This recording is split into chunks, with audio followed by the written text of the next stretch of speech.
Hello friends, कैसे हो आप सब। उम्मीद करती हूँ कि आप सब लोग बहुत अच्छे होंगे। अन्नपूर्णा दिव्य चैनल में एक बार फिर से मैं दिव्या आप लोग का बहुत बहुत स्वागत करती हूँ।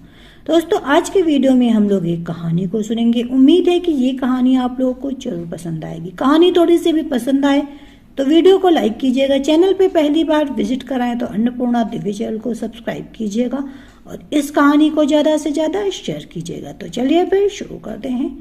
निमिष को अपने ऑफिस की ही सहकर्मी माही से विशेष निकटता का आभास हुआ तो उसने उसके समक्ष विवाह का प्रस्ताव रखा।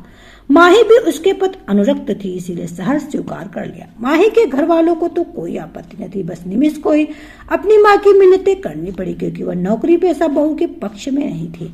उनका मानना था कि नौकरी पेशा बहू घर गृहस्थ और बच्चों पर ध्यान नहीं देती, उनकी प्राथमिकता कैरियर ही होती है, जबकि वो चाहती थी कि गृहस्थी के प्रति पूर्णतः समर्पित बहू। लेकिन बेटे की इच्छा के आगे आत्मसमर्पण कर दिया। वे अपने गांव वाले घर में ही रहकर खेतों की देखभाल करती थी। पिता नहीं थे, वह बेटा निमिष पुणे में रहता था। ऐसे में उनकी सोच थी कि जब वह बेटे के पास कुछ माह को जाए तो उनकी पूरी सेवा सत्कार की, जो कि वह अब उन्हें संभव न लगा। वो असंतुष्ट होकर कहती फिरती, नौकरी वाली बहुएं हमारी क्या खाक सेवा करेंगी, उन्हें तो खुद हर समय नौकर चाहिए। घर का काम तो क्या करेंगी, खाना पकाने के लिए भी नौकर चाहिए। हम जाएंगे तो हमें भी क्या सुख मिलेगा, उल्टा उनकी ही नौकरी पजानी पड़ेगी। विवाह के समय तो वह बेटे बहू के साथ रह नहीं पाई, वे हनीमून पर चले गए। वे अपने गांव आ गई। अब रक्षाबंधन और तीजों के समय जब निमिष ने आने का आग्रह किया तो वे वहां आने को तैयार हो गई, लेकिन मन अशांत था, सुकून न था। उन्हें लग रहा था कि वहां जाकर भी तो अकेले ही रहना है।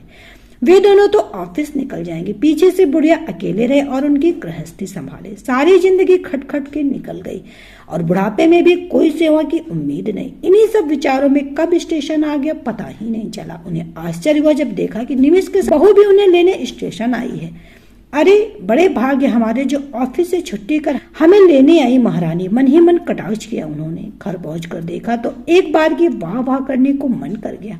करीने से सजाया तरासा हर कोना सुव्यवस्थित था। कब समय मिलता होगा इसे घर सजाने का, बस पैसे फेंकते होंगे और नौकरों से करवा लेते होंगे। इसमें गृहिणी के हाथों की सुगढ़ता तो ना दिखती, जरूर कोई एक्सपर्ट नौकर ही रखा होगा, मन ही मन सोच रही थी। कुछ देर में बहू अदरक वाली चाय और पकौड़े ले आई। मन तृप्त हो गया। अरे पकौड़े बनाने आते हैं इसे, और चाय तो कितनी स्वाद वाली बनी है। कुछ देर लेट के उठी तो 8 बज गए थे। निमिष ने कहा कि खाना तैयार है। किसने बनाया खाना, उन्होंने पूछा तो निमिष ने कहा हम दोनों ने मिलकर बनाया है। दोनों ने मतलब तू भी साथ में रसोई में लगा रहता है तो क्या हुआ माँ, इसमें क्या अचरज है। माँ को अजीब तो लगा क्योंकि वो उस जमाने जब पति पानी भी अपने हाथ से लेना पुरुषत्व की तौहीन समझते थे। उस समय तो कुछ नहीं बोली। खाना वास्तव में बहुत ही स्वादिष्ट बना था, तारीफ तो करनी ही पड़ेगी। साथ ही पहली रसोई का नींव भी देना पड़ा।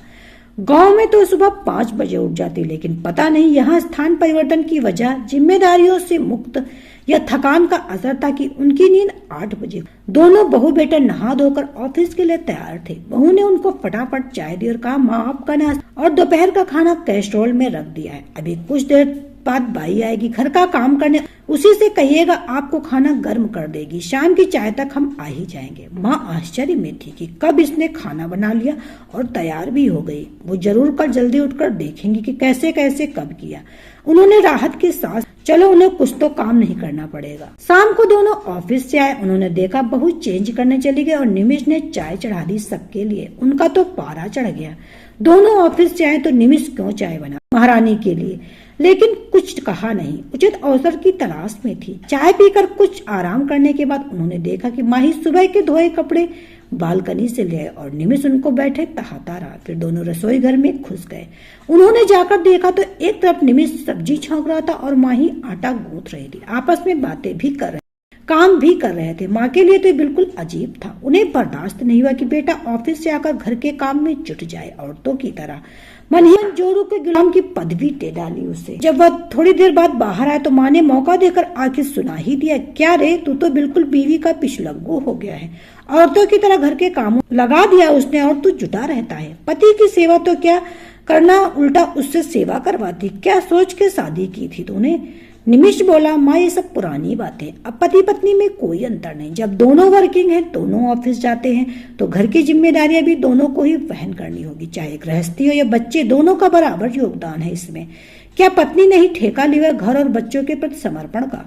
जब वो शारीरिक, मानसिक, भावनात्मक दृष्टि से हमारे प्रति पूर्णतः समर्पित है तो हम क्यों नहीं कर सकते। आपको तो खुश होना चाहिए कि पुरुषवादी सोच घट रही है। हम गृहिणियों के महत्व को समझकर उसके साथ सहयोग कर रहे हैं, लेकिन पता नहीं स्त्री ही स्त्री की खुशी में बाधक क्यों होती है।